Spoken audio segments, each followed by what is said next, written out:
Hello to lovely people out there. Let me ask you something. Has someone you love ever disappointed you? It can even be a friend who broke a promise, maybe a partner who let you down when you were in need, or even a family member whose actions hurt you deeply. I do understand it is one of the hardest experiences to go through because the closer the bond, the deeper the pain. But Bhagavad Gita can help you navigate this emotional storm.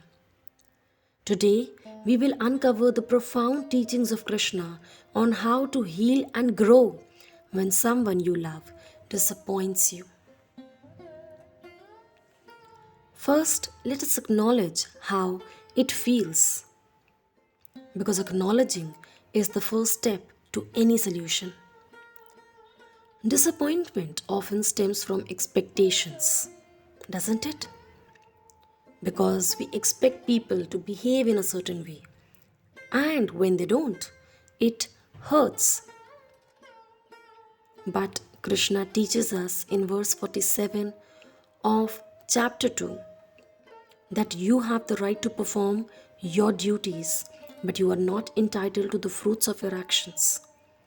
Although this verse applies generally to work, but it holds profound relevance in relationships too. Krishna here is reminding you to focus on your actions, your love, kindness, and care, without clinging to how others should respond.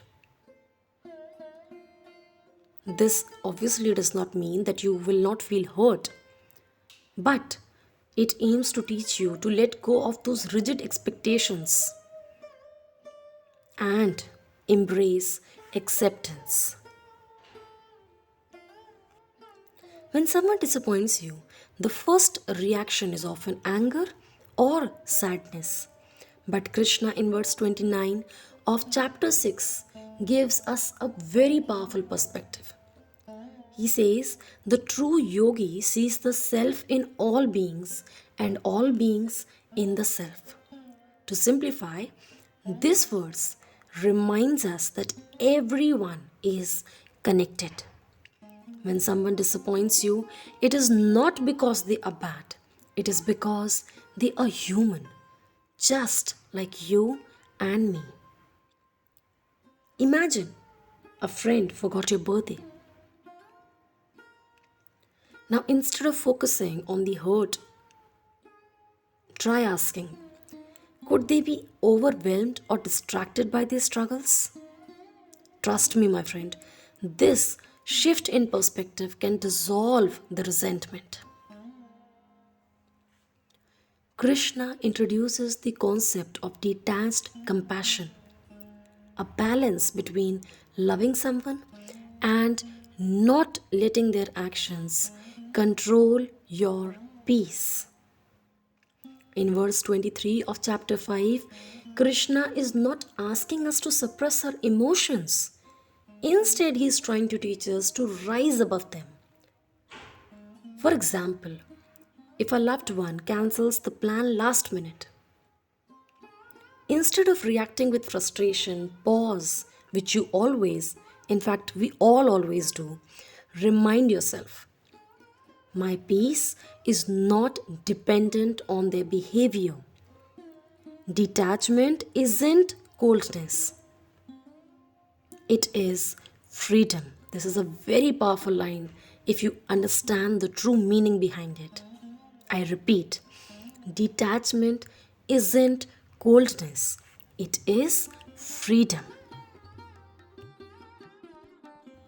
While Gita emphasizes self reflection, it also values honest communication.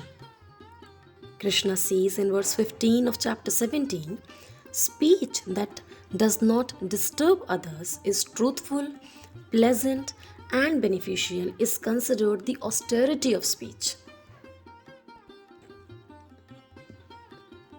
When someone disappoints you, calmly express how you feel without the blame.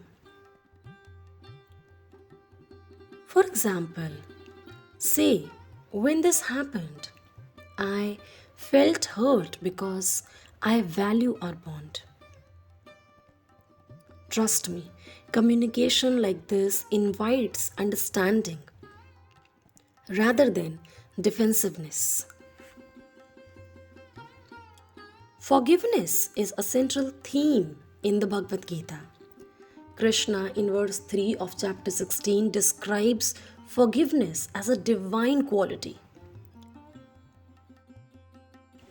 Imagine carrying the weight of disappointment everywhere you go. It's exhausting, isn't it? Forgiving someone does not mean you are letting go of their actions.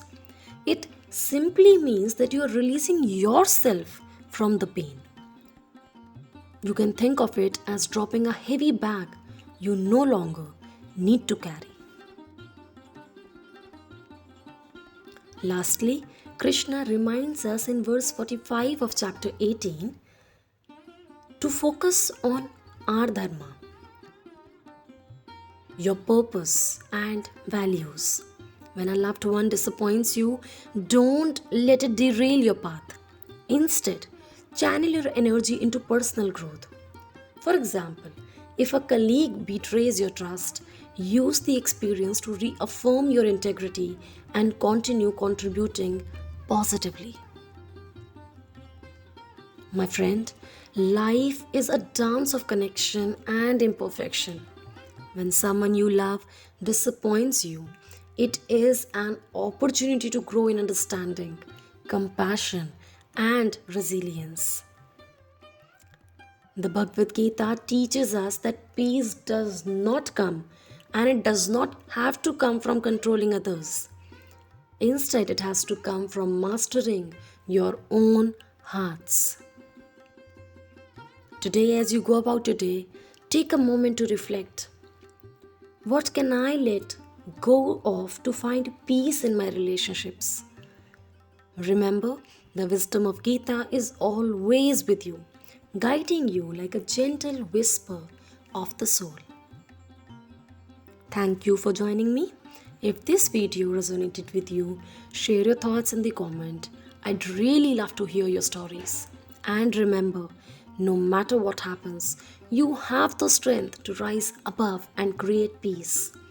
Until next time, stay kind, stay resilient, and most important, keep walking the path of wisdom. Stay blessed and keep smiling.